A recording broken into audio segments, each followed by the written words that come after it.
Lasting Impact. I'm your host, Daniel Lucas, and of course, I have a special guest today.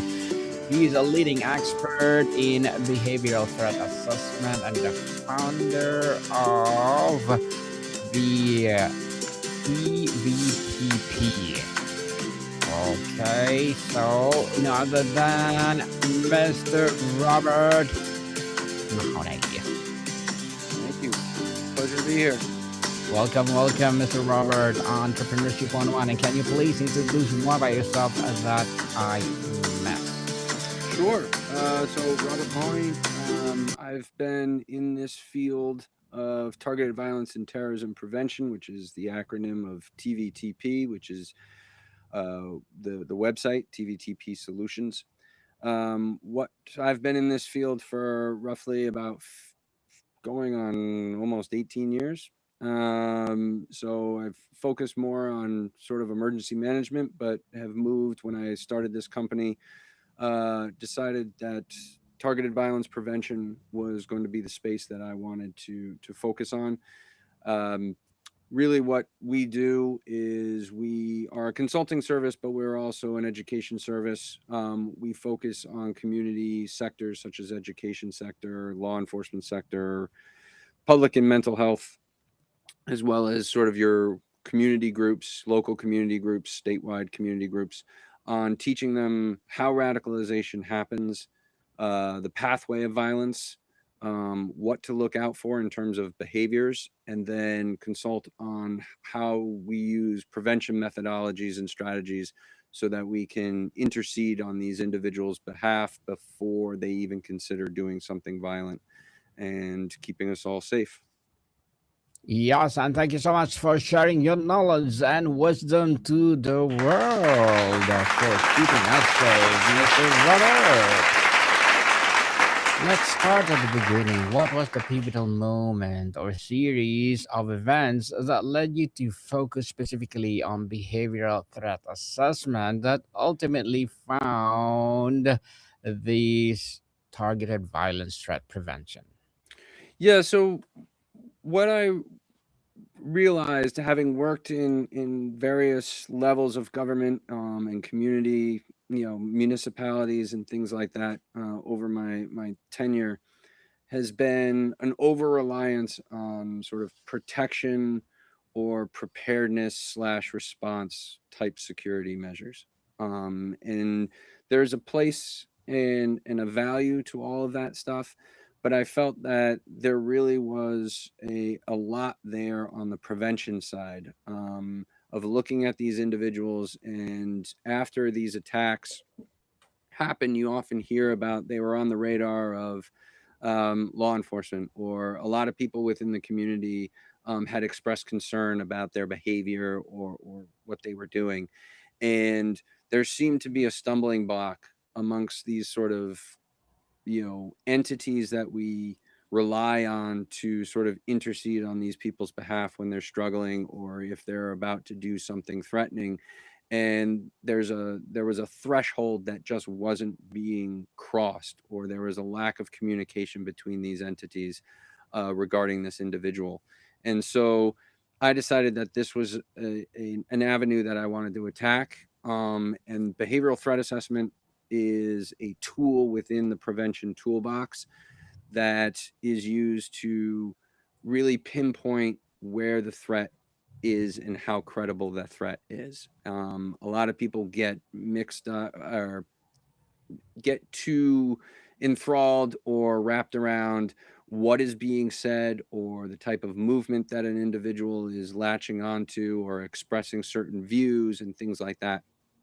But their behaviors might not be corresponding with an actual pathway of violence type threat. And so doing a behavioral threat assessment is far more accurate in determining whether or not a person is actually committed to doing an act of violence, rather than just sort of popping off for shock value to get some attention or help. Interesting, Mr. Robert.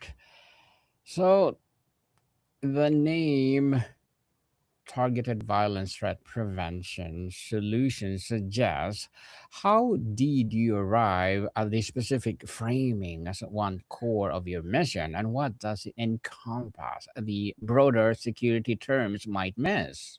Yeah. So targeted violence and terrorism prevention, or TVTP, is just sort of an accurate an acronym that people use within the industry, just to talk about the specific sort of prevention lane, and the goal of which these strategies and methodologies are focused on, right? And so Mhm. we are focused primarily on targeted violence, or terrorism, as the name suggests. However, the prevention strategies and sort of the knowledge that we impart on our audiences and our customers is multidisciplinary. So, um, in the early stages, because we're focused on prevention, a lot of behaviors are very similar to that of suicide prevention or substance abuse or domestic abuse and things like that. You get our audiences oftentimes, especially with, if we're going into a school or law enforcement, there are very specific trainings to highlight things that you need to look out for, to see if somebody has some substance abuse or is going with some suicidal ideation or has some type of other type of abuse that is happening with them. This often muddies the waters, for people. It's a lot of information to try and take hold, and I've had a lot of feedback when I first started with this, of people coming up to me and saying, "Okay, well, I had gotten this training in suicidal ideation, and a lot of the behaviors were very similar to what you were saying, but they were also very similar to the training I got on looking out for substance abuse." And so I decided to sort of wait and see if more indicators would present themselves. And unfortunately, by that time, the individual had either moved on or they lost contact, or something had happened. And really, what we're trying to say is violence is absolutely the worst sort of end game product that we're trying to prevent. But along that character arc, if we implement a lot of our prevention strategies to prevent violence, we will also sort of capture in that larger net the types of things that we can use to prevent people from committing suicide, or getting people help for substance abuse, et cetera, et cetera. So you sort of see how the prevention landscape sort of opens itself. So we think if we go for the most extreme end product of targeted violence and work our way backwards, we can capture a lot more, and do a lot more good on the prevention side for a lot of different things. So that violence they don't even get to the point where they're considering violence.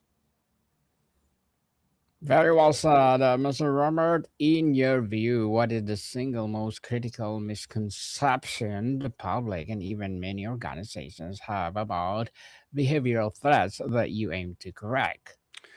So the one big misconception about when you start talking about, like, behavior and then threat and then assessment, you immediately come with this type of image narrative of sort of like that old Tom Cruise film Minority Report, where we're going to sort of scan your eyeball and we're going to see if you're going to do something. That is not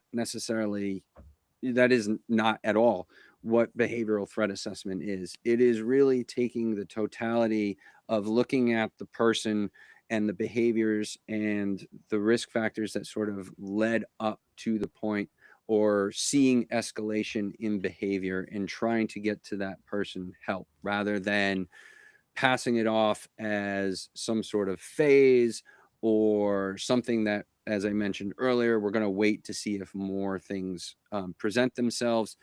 And so that misconception that um, this is sort of a reactionary tool, this assessment tool, rather than a type of sort of integrated way of doing business within a town or a school, is really the biggest misconception that we are trying to overcome.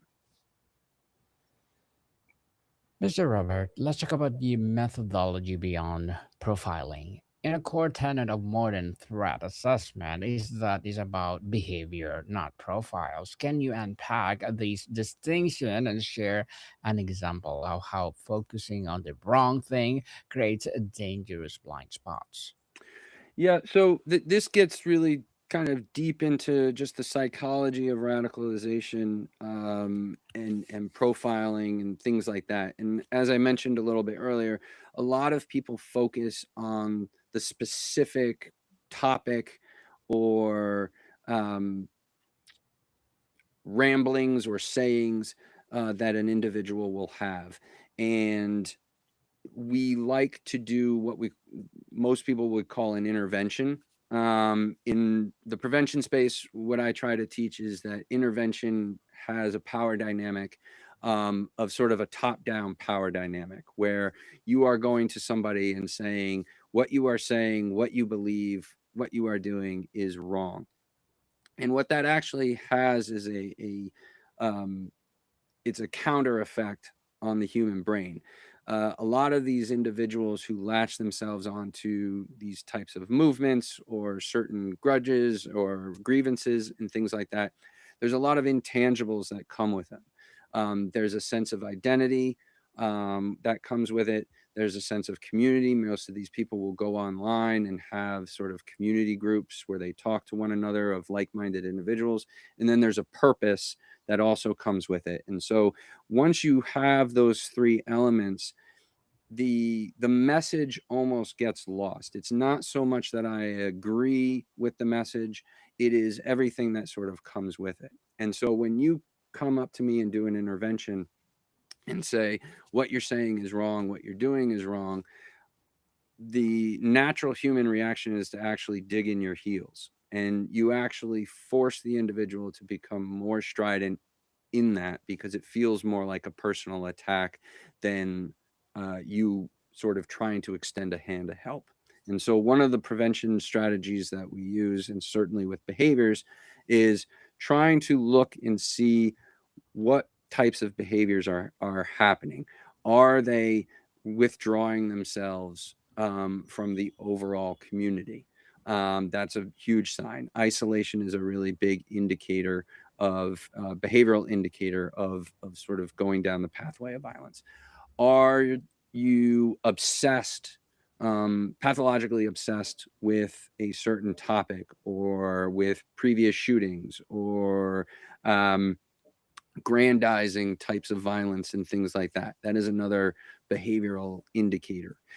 And so we look for those types of behavioral indicators rather than sort of the posts on social media, or the the outbursts and things like that, because that there's certain elements in that where, if you really wanted to get super into psychology and things like that, people who are aware of suicidal ideation people will see those individuals sort of call out for help in very different ways to see if somebody cares.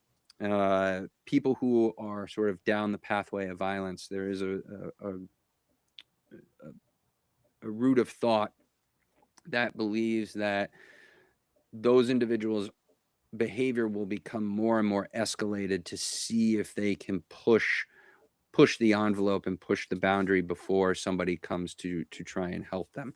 And that this is actually a survival technique from the subconscious of being more bombastic and trying to be more radical, and trying to rub people the wrong way to see if somebody is going to come to help them, because they don't actually know how to ask for help. And so those are sort of, when we, as you had mentioned, we focus more not on the profile. We're not looking at race, gender, specific political ideation, or anything like that. We're really focusing in on the human behaviors and what that individual is actually doing in their character arc. And is there escalating concerning behavior, or is this rather just sort of wanting to be flamboyant and wanting just attention. Mr. Robert, a huge challenge is the see something or say something gap. How do you build a culture where people feel empowered and safe, report concerning behavior without fear of overacting or retaliation? So the culture in which you sort of the impose on a certain environment, whether it be a classroom or even in the town, there's a way of, this isn't snitching, right? You're not trying to create an environment where people are trying to get others in trouble. What you are trying to create from a cultural standpoint is a culture of concern and of caring. And what you want is a culture of care where I just feel that you might need somebody to talk to, or I am concerned that certain things that are happening in your life, somebody needs to, you might need a little bit more support. And so that's sort of the culture that you're trying to impart. In terms of the See Something, Say Something campaign, I love the See Something, Say Something campaign from a marketing standpoint. I think it's probably one of the best public safety marketing campaigns that has ever existed. Um, see, it doesn't tell you what you're supposed to be seeing, but we sort of know intrinsically what we're supposed to be looking out for. And Say Something, what are we supposed to say and who are we supposed to say it to? It doesn't say that, but we all know sort of what we're supposed to do. I would push back a little bit on the See Something, Say Something campaign in the sense that that was designed for more reporting of concerning or suspicious activity. What we have found over many years is that people who perpetrate these violent attacks are known entities within our communities. So there really isn't a reporting problem per se, because you don't pop up on law enforcement or mental health or the school's radar um, after an attack. This is something that it was known. So we actually have more of a coordination problem. We have different sectors within our communities that are that designed to keep us safe, but they just don't communicate properly.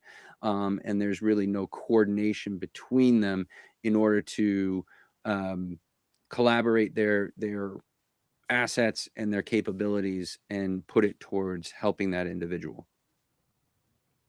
Mr. Robert, for leaders listening, what are the two, three non negotiable components they must have in place to establish a baseline functional threat assessment capability within their organization? So the big thing that you're going to want to have is trying to create a trust, a culture of trust. And oftentimes, you know, if there's no trust, you're not going to get any kind of information.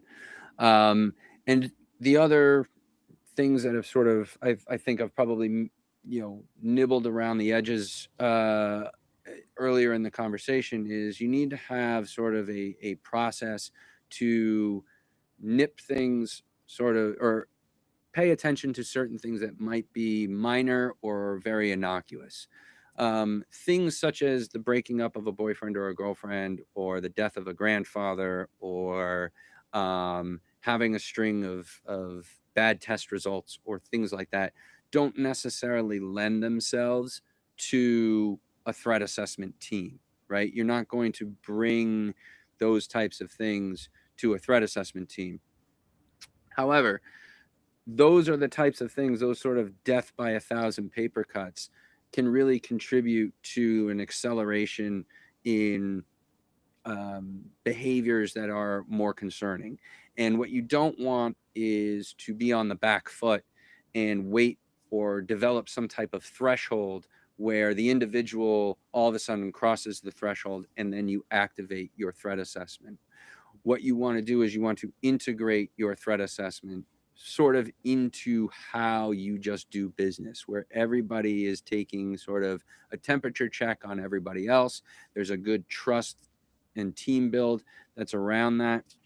And that this way you can sort of see and mitigate against those sort of bumps in the road for your team members. And that creates a real sense of camaraderie that you're all in it sort of together and you're all looking out for one another. Looking back, Mr. Robert, what is this work taught you about human nature, resilience, and community that surprised you or changed your perspective? So, one of the things that I've really noticed is that a lot of our problems, especially in the security realm, base around, and this is why I focus so much on behavioral threat assessment, is more psychological answers rather than technological answers. And I'll give you an example.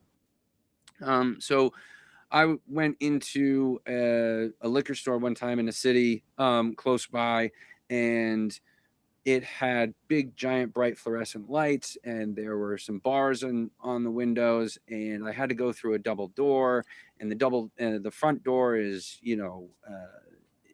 super strong and has, bulletproof glass in it.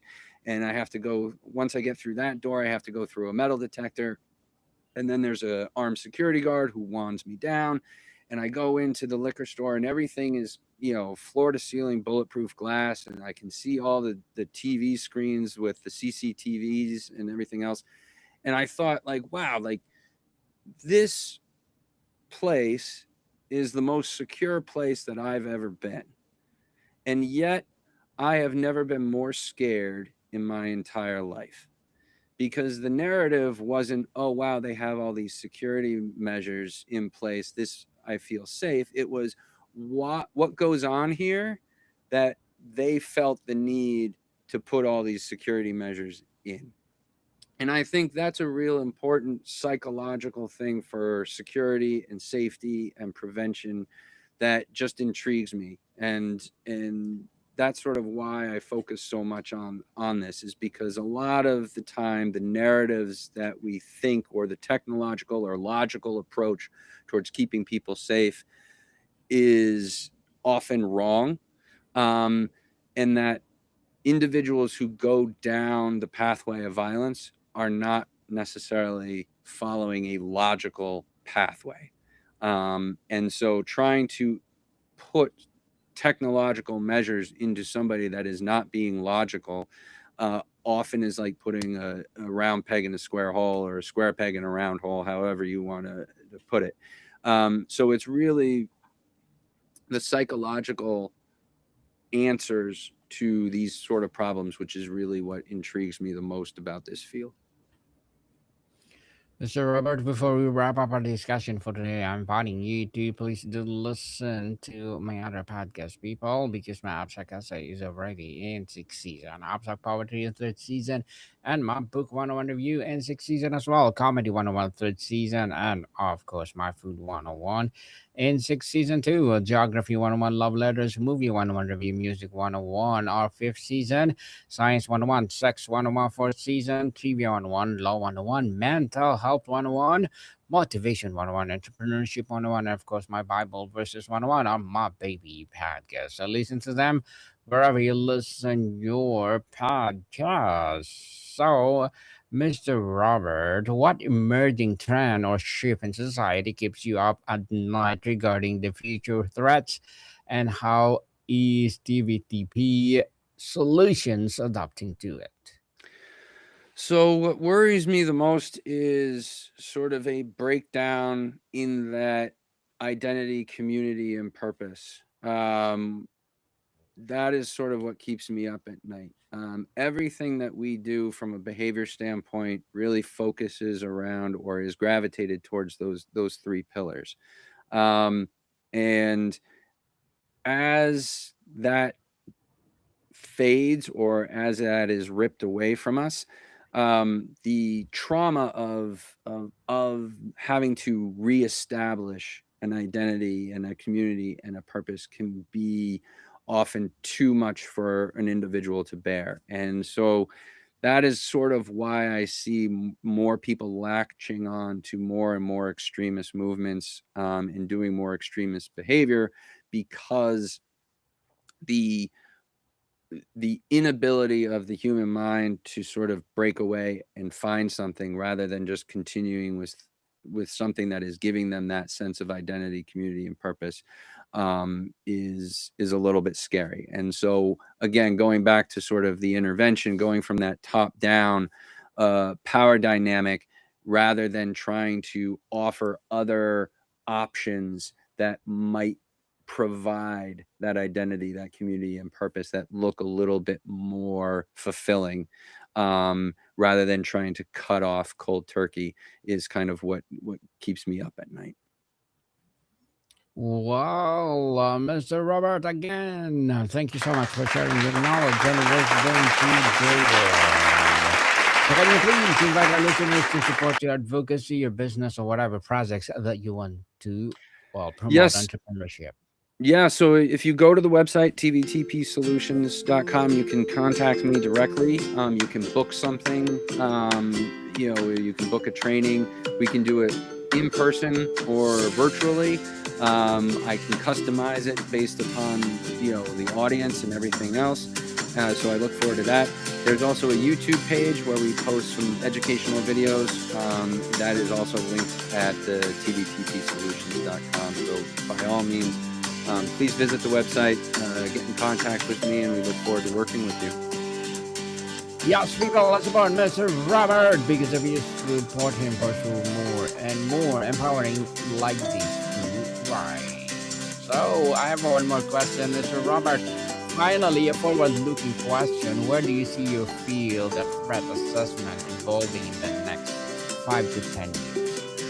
I hope that it will become more balanced. I think, I hope to see more municipalities employ behavioral threat assessment at a town-wide level rather than sort of just at a school or something like that. And I also think that this type of prevention methodology will become more and more popular and will be integrated more into how our communities just do business on a general basis. Mr. Robert, thank you so much for your time. Thank you so much, Daniel. Welcome, people. See you soon.